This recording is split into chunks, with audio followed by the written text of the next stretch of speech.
talks about 10 minutes. Right. Hello. Your phone. Open your phone again.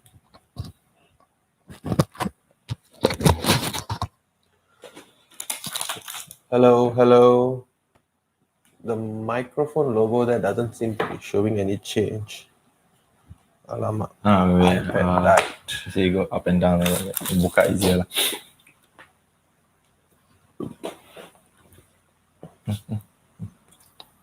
Okay.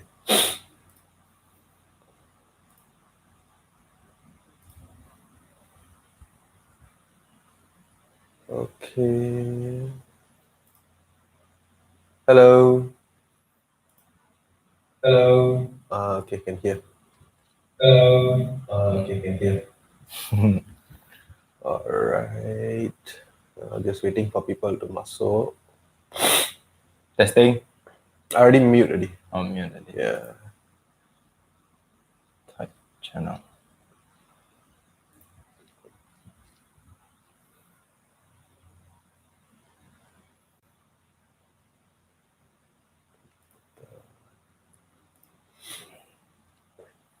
Sunday morning. Sam buka ni lah. Buka ni. Mute it lah. Easier to see the messages when it comes. Because my iPad mati already. Forgot to charge. Alright. We start straight lah. I waste time.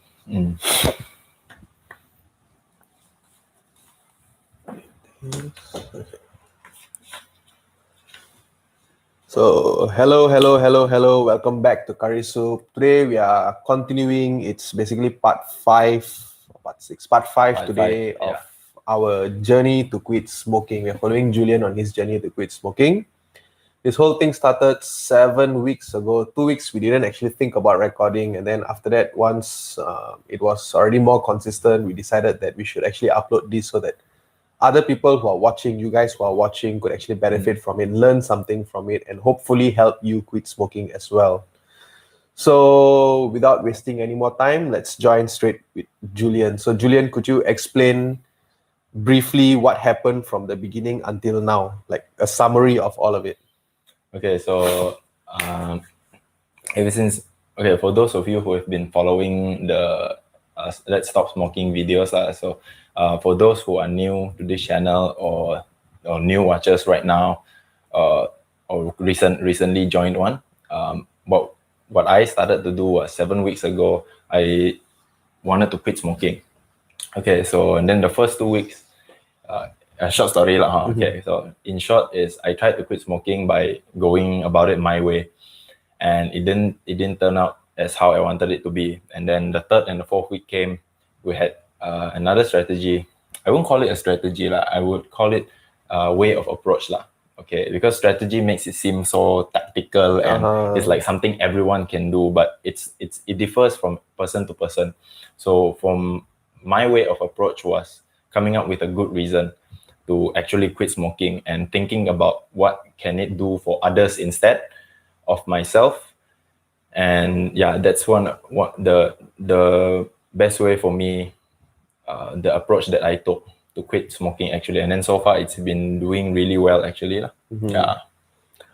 So what was the strategy you took? Like explain in detail a bit. Okay, so it was my approach was self-realization. It's about asking yourself questions. For instance, like one, what does smoking do for me? What are the benefits? Okay, so the second one was, what does it do to others? And because I'm trying to think not for myself only at that time, so I was thinking, what does me smoking do to others also? So secondhand, a few things came to mind. Secondhand smokers. I live with my family, both in Kuching here and in my hometown where my parents live. I live with both of my families. So secondhand smokers, that came to mind also. And then, yeah, pretty much that's it lah. And another one is how difficult it is to control the urge. And then I think to myself, if I cannot control the urge, What else to say about the other things that I do in my life? Maybe it could be my career later on, or like I said before, if you follow our video so far, my cooking, or it could be my music and whatnot. And if I couldn't control just the urge to smoke, what else to say about these things? And yeah, pretty much that's it lah. These few things lah so far. The key reasons and the key things that have drove me so far to quitting smoking. Okay, so right now, where are you at? How many cigarettes are you smoking a day? Like, how much has it reduced to? The past 3 days, okay lah. Don't say the past week. Like, for last week itself was we discussed what last week, like 2 to 4 like that. Okay, so like this week itself is like 1 to 3 per day. 1 to 3. 1 to 3. I would, yeah, it seems like something so systematic, you know. These past few weeks, like it seems like okay, 6 to 7, and then to 4 to 6, and then 2 to 4, and now it's 1 to 3. You might think that I'm making this up, but it is actually what the numbers are right now. And then why it is so delayed until now, like I can't even go down to 0 from 3 weeks ago when we discussed saying that trying to get to 0 down by this Thursday or next Thursday or whatever is. And I think that this week itself, I'm starting to realize that there are two sticks that I really couldn't get off of until now, which is morning during my coffee time, and let's say just now evening. That's the second stick just now. The second stick just now. I don't know, and then it's that attachment, you know. So like we've been, you could also understand. Smokers could also understand lah. A cigarette goes really well with coffee. It could be evening or nighttime or evening. For me, it's like that lah. I don't know about any other person out there lah. Are there any viewers now? 2. Oh, 2. Okay. So, okay. In your opinion, why is it so difficult to quit smoking? I would say it's pretty much the same reason as the attachments that we discussed throughout these few weeks. How I relate smoking and the memories and the things that I do, which is related to my smoking habit. So in this case, it's the morning coffee itself. Like for now, when I smoke only the cigarette like that, it's bitter, like I said, like because it's like smelling the chicken bun the other day we talked about one, like after you smelling it for a while and then you don't smell it, the smelliness anymore. But this one is the same thing.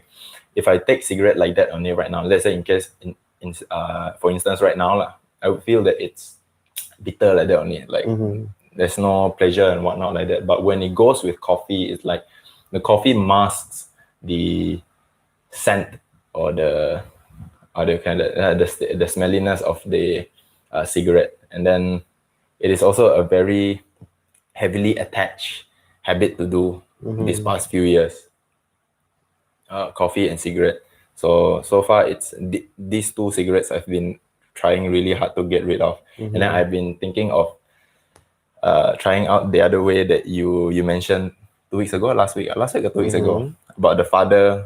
It was a true story or something that the father told his son, okay, if you want to smoke, and then the father took him to some room where there's tons of cigarette. Okay, you smoke all of this in one day, is it? One day or 1 week? Okay, 1 day. If you cannot, then you forget about it. And then the son was smoking like that. And then I was thinking of, okay, this last two sticks, let's say 2 to 3 this week. I'm thinking of doing it this week. Choose any day, we'll record it for all you viewers out there also. Okay, we don't have that much resources let's say 1 carton. It won't be enough.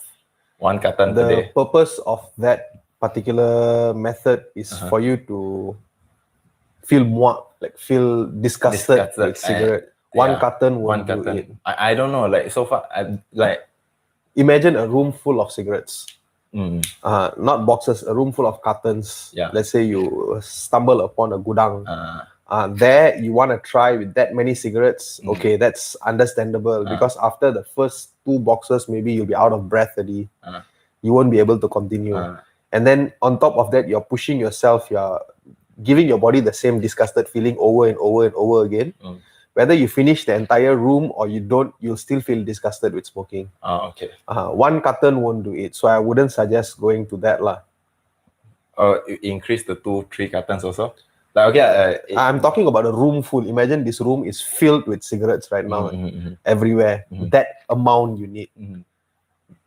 Just to look at it only, and then even though I run out of breath after 2 cartons or so, the cigarettes are still gonna be there also, and then that gives a much greater impact. Is it? So, like, any suggestions, like, from are there any viewers right now? 2 viewers. 2 viewers. Yes. That one. All right. So from research from the one I've studied, there are 2 main reasons why it's very, very difficult to quit smoking.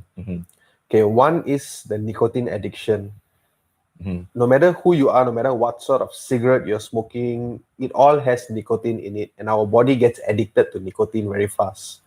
So that's one of the reason. The moment, like, after 2 hours, 3 hours, you don't smoke, your body start feeling the nicotine level in the body going down. That's when it'll start triggering you to go take a cigarette, go smoke. It could come in different ways, like sometimes it's joint sometimes it's the side of your neck here, something like that. Second reason is, it, regardless of any smoker once they've been smoking for some time, it becomes part of their lifestyle. Like how Julian was saying earlier, after the morning coffee, have to have cigarette. Evening drink coffee, have to have cigarette. It becomes part of your lifestyle. So it becomes part of who your friends are, how you go to work, what work you do. It assimilates itself into every aspect of your life. So that's why quitting becomes super difficult. Like, if you are deciding to quit right now, you have to take into account both these. It's not just the chemical aspect, it's also your life aspect. So you have to change everything around lifestyle. So you have to change everything around if you're serious about quitting.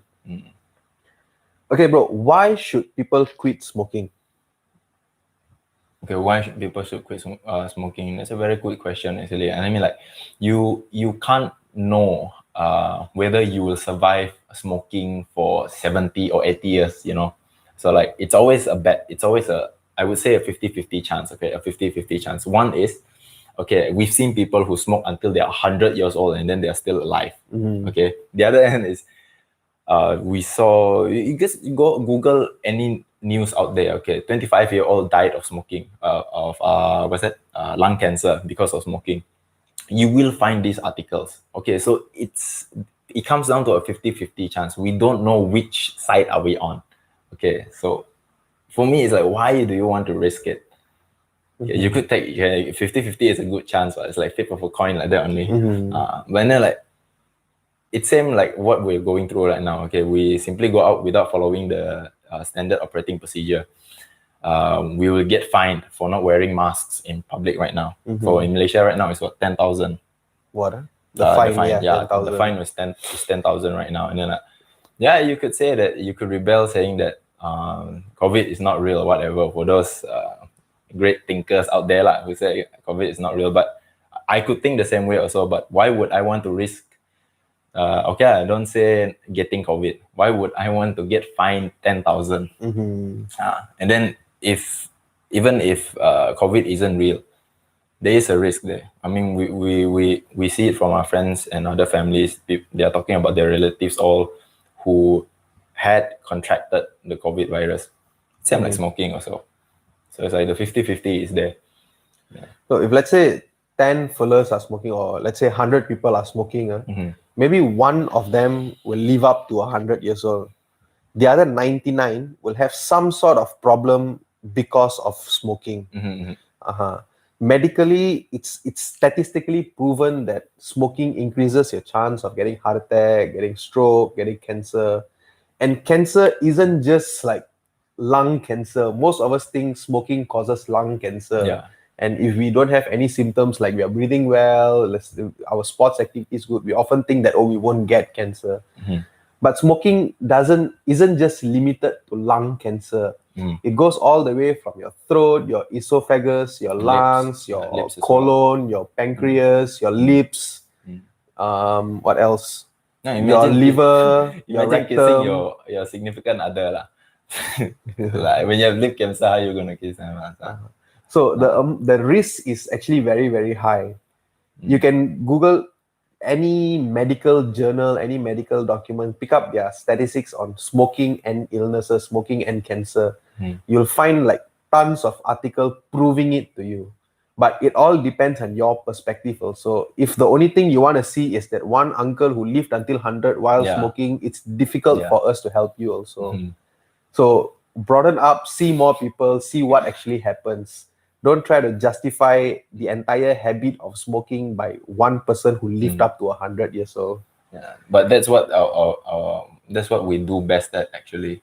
Like for if you don't do much thinking about it lah, that's what we would we tend to Divert to, we divert often to. try to justify our surrounding based on our particular observation and what suits us the best. Like Bruce Lee, like that. Everyone think that wow, Bruce Lee is a superhuman, so we're basing it on that one person. Everyone can be like him also. Can be as fit as him. Can be as tough as a fighter as him also. But why not? Now I'm saying not everyone can do that because like you might have some illness. How can you be like Bruce Lee? You mean like okay lah. I wouldn't really go there lah. something like that lah. Because in Bruce Lee's case, the core value they're trying to instill is the effort. Effort. Yeah, regardless of who you are, even if you're dying also, if you put in the effort, you will improve more compared to the point you are right now. If you do anything, even if it's just one push-up a day, 1 year from now, you are much healthier than the guy you are today. So I won't go there lah. I wouldn't say you can't be what anyone can be anyone they want as long as they put in enough effort. Okay, bro. Back to smoking. If someone watching right now or later on they watch again, they decide that they want to smoke, want to quit smoking, what is the first thing they should do? The first step. Okay, so far from the past 7 weeks lah, I would say for those of you who usually buy cartons, so like 10 in one carton, right? Okay, stop buying one carton. Start small lah. Start small. You could be much faster or much slower than how I am doing right now. But for starters, lose the carton. Start buying one pack, packets by packets like that. Okay, so that is one, and another is this could be really hard for some people lah, but for me it's okay. It's not too hard lah. I mean, like you buy one packet of cigarette. Okay, while you're trying to quit smoking the first week or the second week, or however long it takes lah. When you smoke one, you burn another one, as we discussed a few weeks ago. You burn one, you put at the side or something lah. Just leave it to burn by itself while you're smoking one. It is so that you get used to the fact that it is not wasting it. You are not wasting it or anything like that, because that's what we usually think. We see one cigarette drop down on the. If one cigarette stick, for smokers out there, one cigarette stick from your own box, Dunhill, let's say, one cigarette stick drop in the middle of the road, there's a car coming. It's like, if it's like quite far lah, you will go and take that cigarette. It's a Dunhill, you know how expensive that is, how good that is. Even if you buy a cheap one also, that kind of feeling will remain there. It's like, shit, there's one good cigarette, and then it's not raining, it's not wet or anything, and then you will want to go take that. So the idea is to get rid of the not wasting cigarette part. Okay, I will start with just these two first lah. Like stop buying one carton, and think about reducing your daily intake also, and the idea of not wanting to waste cigarette. Okay, then we go into something further lah, like the realization part and whatnot. I don't know what are some other people's ideas on finding a good reason to quit, but for me that was it lah. Earlier what we discussed, yeah. Okay, I'll just add on top of it lah. The buying cartons, reducing buying from cartons to buying a packs is a good idea. But even before that, I would suggest you to decide on a date when you want to quit. It doesn't need to be instantaneous. You don't need to watch this video and then immediately say, okay, I'm going to quit smoking today. No, set a date. Maybe Monday you start, or maybe during the weekend, since you're more free, there's no work, easier for you to focus. Okay, you start on the weekend. Something like that. Set a date and tell whoever you know, whoever who's close to you about it.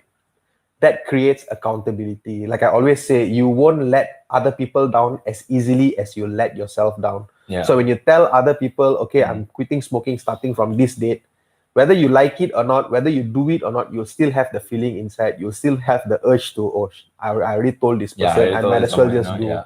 Even better still, post it on social media, post it on your Facebook post. Like what we're doing right now with our channels, like you include your show. It's like, yeah, you don't know the viewers out there, like you don't know them personally, but that knowledge of you telling other people already, and then like that people expect you to quit. That knowledge itself is like pretty much the like half 50% of the drive. 50% of the drive to quit smoking.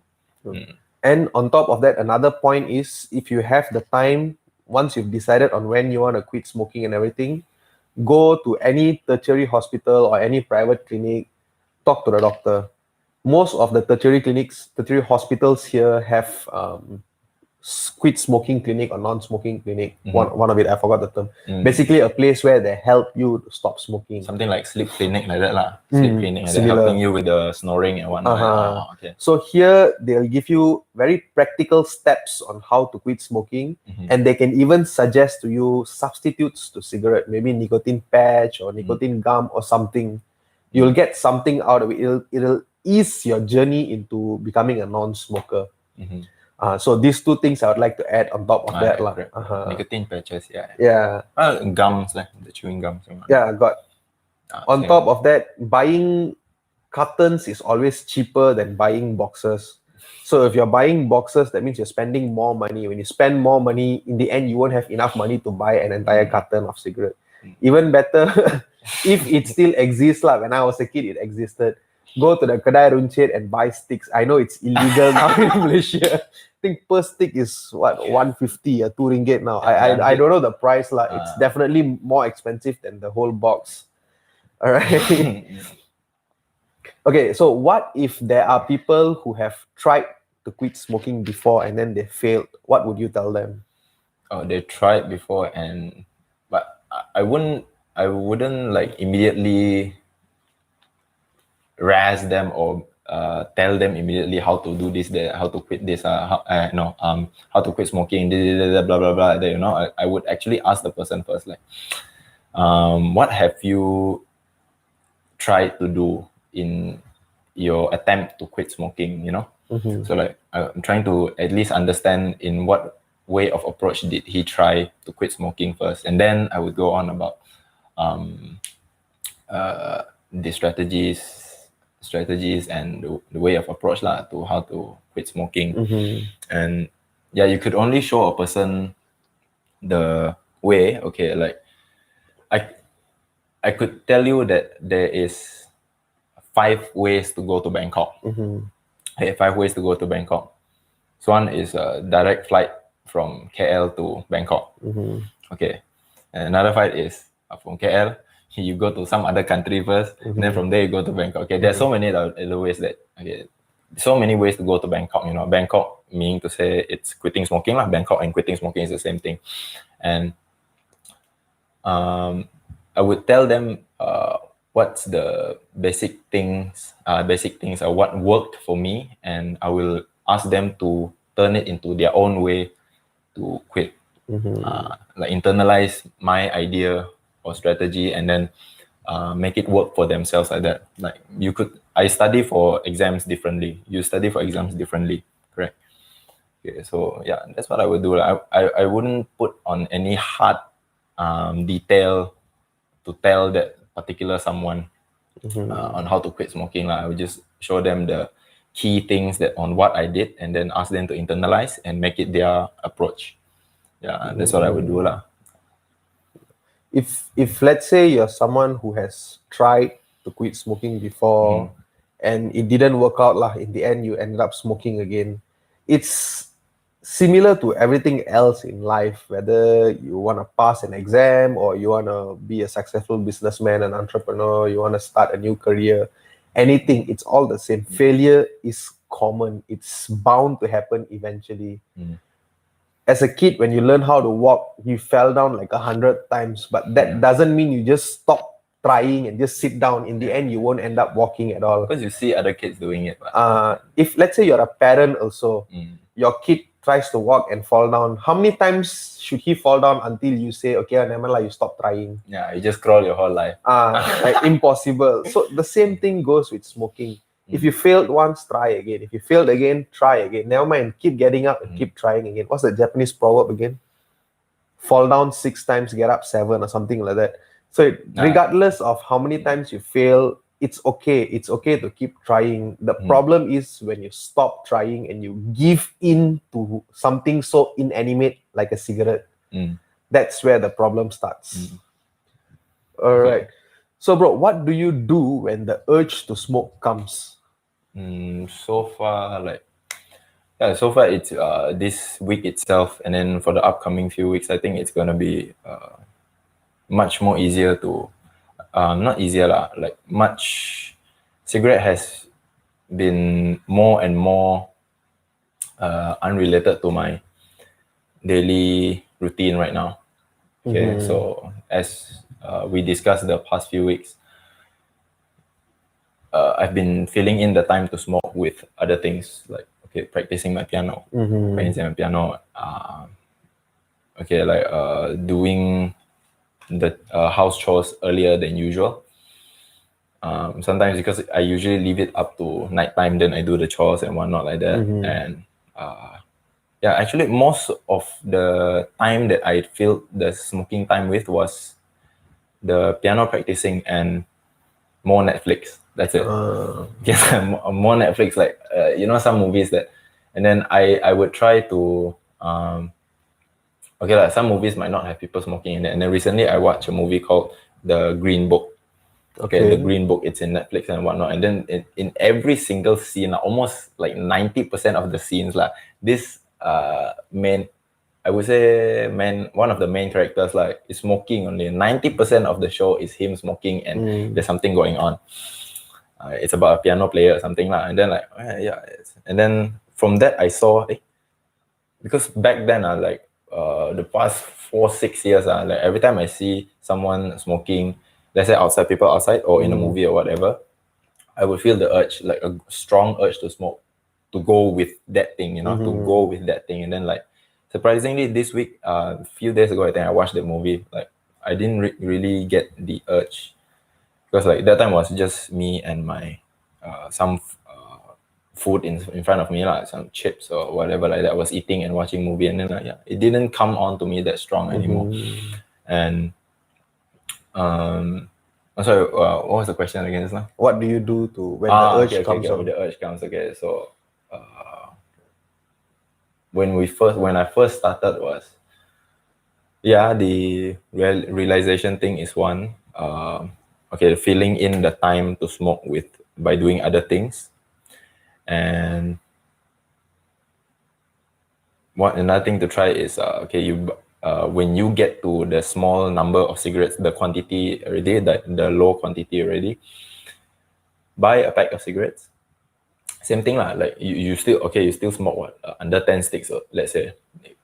You bring that cigarette around you also, and then instead of just saying no and delaying, like I first did in the first 2 weeks, say no at the same time you think of the reason why you want to quit smoking. And then it's a good practice, like the past 3 to remind yourself of your reason. Reminding yourself also. So those are the few things that to control the urge because the urge doesn't really last that long. The urge is just the initial stage. Even if you're a smoker, after the first, let's say 2 puffs, 3 puffs, the urge is gone already. The rest is just habit. Habit, and you wantedly smoking like some of you who smokes 2 sticks in a row or 3 sticks in a row. Your body doesn't need that. That's you convincing yourself that you need to smoke. You need to finish the cigarette. It's I don't know if people know this or not. Like smokers out there, I think maybe half of the smokers how many of you have tried to not try how many of you, when you smoke, when you're smoking a stick of cigarette, when you're almost at the end already, almost near the filter already, you're checking it whether it's at the filter already or not, and then you would try to finish it as close as you can to the filter, and at the same time not to burn the filter also. That thing is it really is just a habit like you said just now earlier.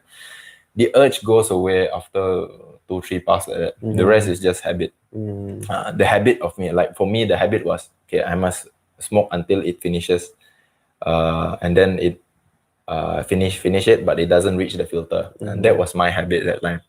Okay, so like, yeah, pretty much. So during this time, you can substitute or give yourself something else to do. You can give yourself a task like what Julian does. He gives himself makes himself go play piano, do some work at home, or you can even just go talk to somebody, distract yourself, talk to somebody, go for a walk, drink water, something, anything just to distract yourself, because the urge is there just as a form of distraction. And if let's say you're someone who smokes the first thing in the morning, like right now, Julian's problem is he smokes first thing in the morning and evening time. So for the morning, like I explained, the first thing we spoke about, it's difficult to give up smoking because it becomes part of your lifestyle. So the thing to do here is not to focus on the nicotine addiction, but your lifestyle itself. So morning when you wake up, instead of coffee, try to drink tea. If let's say morning you wake up ready, first thing you do is go outside of the house. Instead of going outside of the house, go straight to the bathroom and mandi. Like shake it all up. If you go to if you go to work using route A, try route B now. So like change everything so your body doesn't know what to expect. So when the body is in a confusion, like why suddenly such a new routine one? I thought we drink coffee in the morning. That makes good sense. So you won't have the urge to smoke after that. That is that you're okay, like when you go to work, usually you take route A, and then today itself suddenly you take route another route lah. I don't know which route you take, but and then it's like the memory isn't there, you know, like the memory of smoking on that road isn't there. And then it would be easier because like then it would be easier rather than when you were smoking. You know, when you're smoking, any route you take lah, and then you're not even in the attempt of trying to quit smoking. Also that time, okay, you're not in the attempt to quit smoking. You take any route, also you will internalize and make that a habit to smoke on whichever road you take. Okay, so now that you have an attempt to quit smoking, find a road that you have never smoked on while riding or while driving or whatever. It makes good sense lah. One of a few things. Consciously try to alter what's going on around you lah. So you won't feel what's going on inside. If let's say like yourself, like you just started to quit smoking 7 weeks ago, right? So it's a month and a half. But you're still smoking right now, like it's not like completely zero yet. It's not, like so, I'd rather I would tell people this thing is that spot on. Like you shouldn't immediately quit because like it would have dire consequences. Dire consequences. The withdrawal effects are just terrible. I tried that like on the 3rd week, I think, and then I said, fuck it lah. So I cannot immediately quit like that, and then like it's too rough. So what happens, like some people, the urge to smoke comes when they start drinking beer. Alcohol. I've heard of that before. So if let's say person A is trying to smoke, but he also drinks beer, what would you suggest to him to reduce smoking? Oh, you mean like the person is drinking? He does drink, but he wants to quit smoking also. Okay, are you saying the two are related somewhat or what? Like no, like drinking. For yourself lah. Okay, let's talk about yourself. When you drink, you want to smoke as well, right? Correct. Okay, so what do you do for that? Do you quit alcohol altogether or what? I would say reduce it lah. Like it's because it's the feeling of drunkiness. I don't know how to say it. Like the drunk feeling. When you start to feel it, you know, that's the time where you try to take on cigarette. Also, it's been well written on any article, I think, like stay away from alcohol. Like alcohol really gives you the the urge to smoke. Actually, like it comes. I think it has something to do with the attachment. Also, like we see in movies and whatnot, people drink and smoke and whatnot. The idea comes from our upbringing itself. And then what we do is, for me, it is from my habit also lah. The few years I've been smoking, like cigarette, because I worked in a restaurant, okay? So people are always drinking and smoking at the same time. What I see and then what I do also. Sometimes I join people to drink as well, and I smoke also. And then that's one of the things that I would say I would reduce. Like quitting drinking is, for me so far, it's not really a main thing to do lah. Because like, as we all know, like 2 cans of beer per day is actually healthy actually, right? I'm not commenting on that. Like for me, it's I think There is an allocation of how much alcohol you're supposed to take on a daily basis. Alcohol is not 100% bad or 100% good. yeah. But you want to ask me about the exact amount, I can't tell you now because I haven't done the research yet. Because there are units of calculation. I wouldn't really say 2 cans. Maybe next round we can do a video about that. But for me personally, it's like you must know your own level of where is it when you step over the line. Okay, like for me, I always try not to drink to the point where I lose control or black out or whatever like that. Like just enough to like, okay, let's say I'm tired, I got home from work, 1 can of beer, okay, like I feel like somewhat relaxed like that, and then like this cool beer going down my throat, and then like, okay, like it lets me remove all my soreness, let's say in my ligaments or joints or whatever like that, like when I don't really feel it anymore, like because there's beer going through my body and whatnot. Yeah, for me it's 1 or 2 cans lah. That's it per day or per week. Like I don't even drink most of the time. It's just the most of it for me, it's the attachment, the memory attachment of smoking and drinking. But for me, that's not really much the issue. For me, the coffee is heavier. Yeah, the coffee, because coffee and cigarette, that's heavier for me. Yeah. So in this case, I would suggest, let's say you're serious about quitting smoking lah, I would say drop your beer for 3 months. 3 months is about the time it takes for things to actually become a habit. People say 21 days, but then first of all, it's individual, and secondly, it depends on what task you want to make it a hobby, a habit. If it's something simple like brushing your teeth every day, maybe 21 days is enough lah. But for something as heavy as quitting smoking, living a healthy lifestyle, you would need a longer time. So I would suggest 3 months. Don't drink. It's okay. We won't die if we don't drink alcohol. I mean, not water. Alcohol. So for 3 months, stop drinking any beer or any form of alcohol, just so that it doesn't remind you of smoking again. If, like Julian's case, coffee is the bigger influence, stop coffee, substitute to tea instead. Tea has caffeine in it also. Okay. So morning, instead of drinking coffee, drink tea, because I'm sure tea doesn't go well with coffee. I'm not sure, never tried it before. I would try that first. Yeah. So yeah, that is my suggestion lah. Switching, substituting whatever it is that is attached to my habit of smoking. Okay. Because like initially we mentioned lah, it revolves around your lifestyle. Because smoking isn't just an activity, it's like part of your life. That's why we don't say, oh, that person smokes. We call that person a smoker. Because that defines the person. It's the attribute that he portrays. So if you want to be a non-smoker, you're supposed to do what a non-smoker does. So you need to change your entire habit, your entire lifestyle to be a non-smoker, like copy what a non-smoker does, like that. Should look into it lah. Like, I mean, there are non-smokers around lah. Like my father, my sister. All right. So what happens when we quit smoking? I did do some research lah, but then let's hear from you first. What are the benefits that you saw after you quit smoking? Okay, sort of recapping. We did discuss vaguely the past few weeks. Last live, I think we did. The last live video. Okay, the benefits I would say is, your body is not constantly that heaty. Okay, so I used to smoke, those the one they sell at 7-Eleven. Heaty, you mean? Yeah, I feel like my body is hot because of then I take my pulse is like quite a bit high, a bit faster than usual, and then like it's very hot. Like I can feel my neck here and whatever. It's very hot because this came from the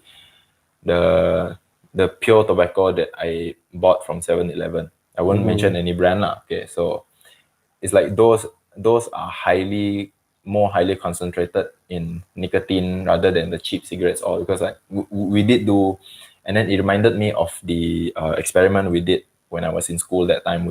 We extracted tobacco from cheap cigarettes and the branded ones. The branded ones contain much higher nicotine percentage. I think around 40 to 50% if I remember correctly lah.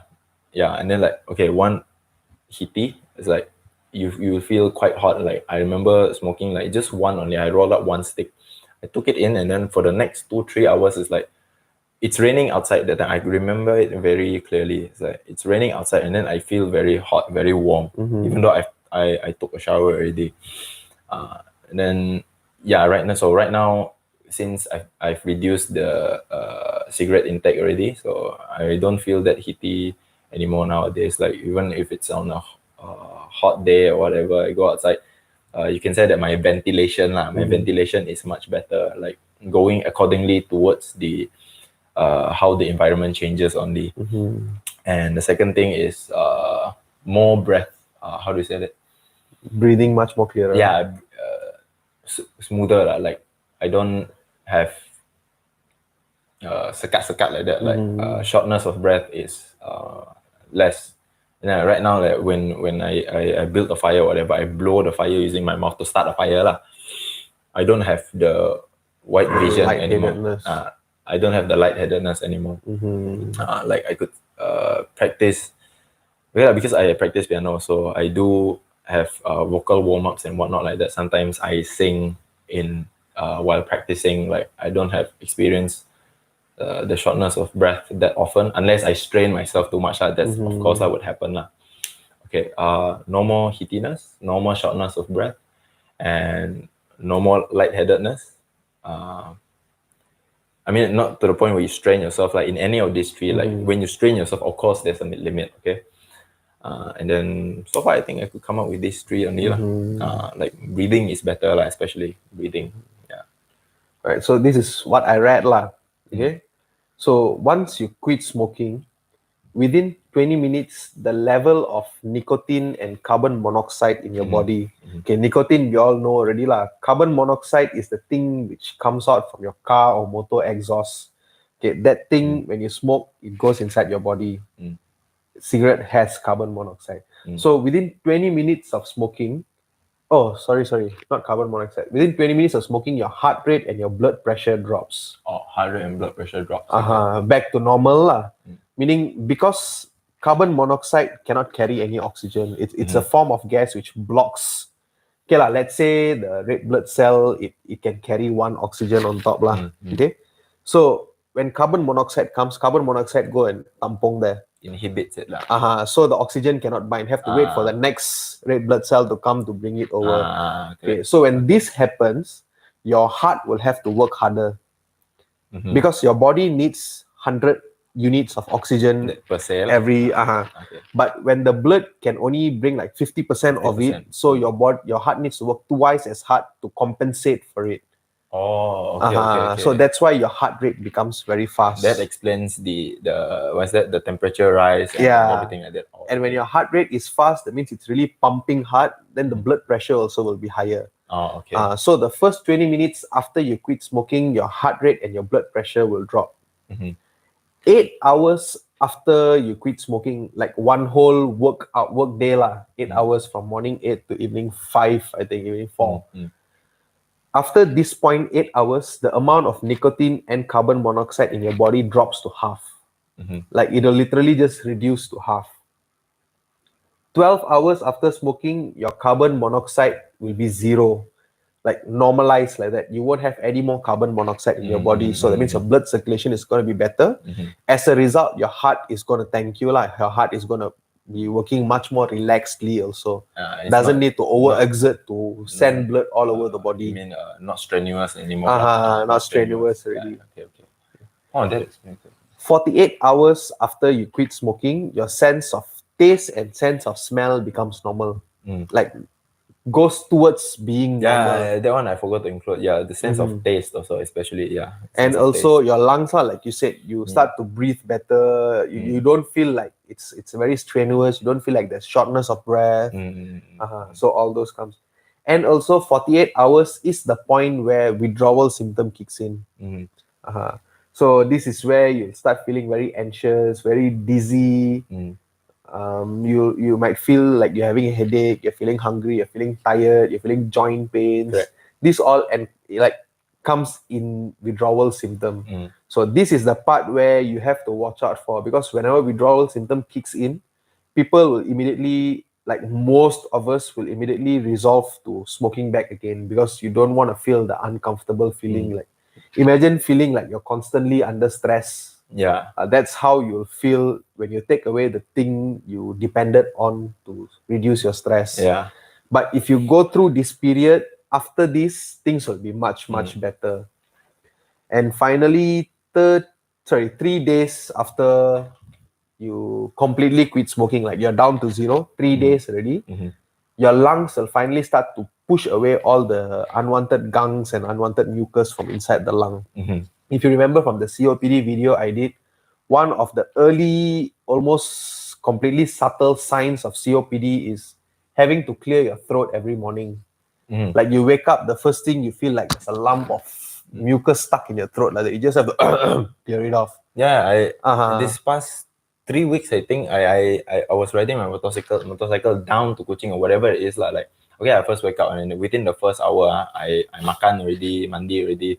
And then there's always something like there, but I couldn't really get it out. When I go and sit on my motorcycle outside, I take fresh air in already, and then like suddenly like like that, it just came out immediately. It came out immediately. Is that one of it or what? It's one of the early signs of COPD. And COPD is a progressive lung disease. You get it, there's no coming back from it. So your lung will continue to deteriorate faster and faster if you keep on smoking. So if you're someone who already has this sign, you wake up and you have to clear your throat like every morning, or throughout the day, suddenly you feel like you have something in your throat you have to clear. That's an early sign of COPD. So that means your body is telling you stop smoking. It's one of the signs to tell me to Quit smoking. And then like what about for in my case, it's like, because like the intake is definitely less lah, like almost 100%, I would say 80%, 10 times less than last time. Okay, last time 40 sticks. Okay, 40 sticks previously. Now it's like as we said earlier, 1 to 3 per day right now. And then the hardest thing is the two sticks lah. What does that say about me, like for my condition? Because if you're having that sign that you have to clear your throat, that means the damage is already done already. Means somewhere in your lung, it's already like injured already lah. Okay, but you're still smoking, regardless of how less you're smoking. If let's say lah, I have a wound in my hand. Okay lah, I don't go stab my wound every day lah, but then twice a day I stab my wound once. The wound is still not gonna heal. Understood. So the same thing, your lung is damaged already, but you're still smoking.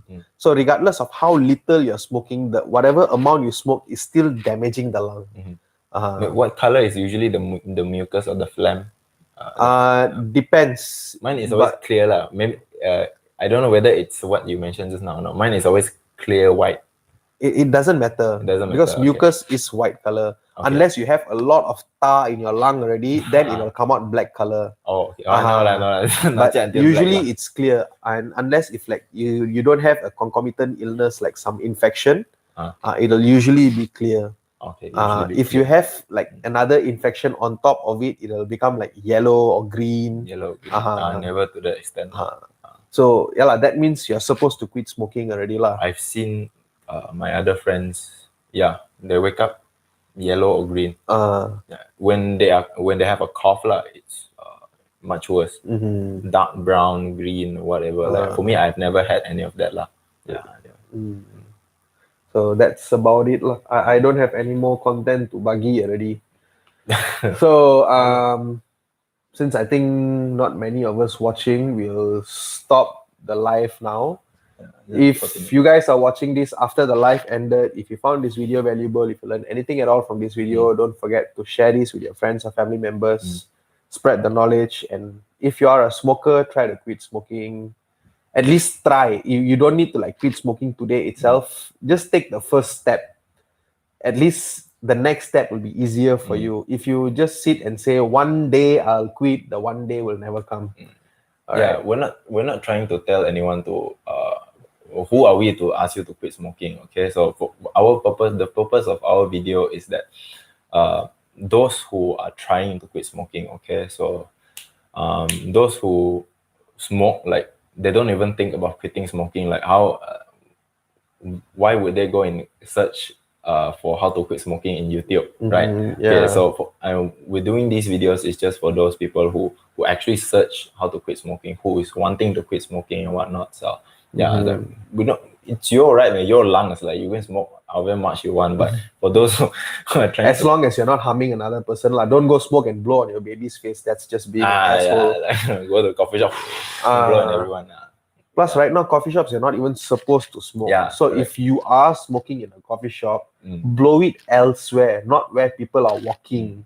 Like, that's just being ignorant and being a real a-hole lah. Okay. Correct. And if you haven't lebih-lebih really cakap. And if you haven't subscribed to our channel, go ahead and smash that subscribe button right there. And please do click the bell icon because YouTube's algorithm is changing all the time and we want to make sure our videos come and reach you. And until the next informative video, in anything you do, do your best and be the best version of yourself. Bye-bye.